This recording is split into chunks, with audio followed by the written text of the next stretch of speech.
ICC T20 world cup 2026కి ప్రపంచ వ్యాప్తంగా భారీ స్పందన లభిస్తోంది. ఇప్పటివరకు జరిగిన 15 మ్యాచ్లకు జియో హాట్స్టార్లో మొత్తం 775 మిలియన్ వ్యూస్ నమోదయ్యాయి. ఈ గణాంకాలు చూస్తే మెగా టోర్నీపై ఎంత క్రేజ్ ఉందో ఇట్టే తెలుస్తోంది. ముఖ్యంగా భారత్ పాల్గొన్న మ్యాచ్లు అత్యధిక వ్యూవర్షిప్ ను నమోదు చేయడం విశేషం. మూడింటిలో ఓ వంతు వ్యూవర్షిప్ టీమిండియా ఆడిన మ్యాచ్కే వచ్చాయి. వ్యూస్ పరంగా టాప్ స్థానంలో భారత్ వర్సెస్ అమెరికా మ్యాచ్ నిలిచింది. ఈ మ్యాచ్ను ఏకంగా 260 మిలియన్ మంది వీక్షించారు.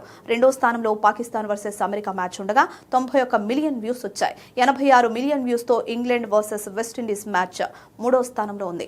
ఆఫ్ఘనిస్తాన్ వర్సెస్ దక్షిణాఫ్రికా మ్యాచ్ 68 మిలియన్ వ్యూస్ తో నాలుగో స్థానంలో ఉండగా Sri Lanka versus Ireland match 58 million views తో ఐదో స్థానంలో ఉంది. మిగతా మ్యాచ్లు దక్షిణాఫ్రికా versus Canada 52 million, Nepal versus England 49 million, New Zealand versus Afghanistan 41 million, Pakistan versus Netherlands 40 million, West Indies versus Scotland 31 million, Australia versus Ireland 29 million, New Zealand versus UAE 27 million, Scotland versus Italy 16 million, Zimbabwe versus Oman 14 million, Namibia versus Netherlands 13 million తో వరుసగా ఉన్నాయి. ఈ గణాంకాలు చూస్తే ప్రపంచ వ్యాప్తంగా T20 cricket కు ఉన్న ఆదరణ ఎంతగా ఉందో అర్థమవుతోంది. ముఖ్యంగా భారత్ మ్యాచ్లకు భారీగా వ్యూవర్షిప్ రావడం వల్ల టోర్నీకి మరింత హైప్ ఏర్పడింది.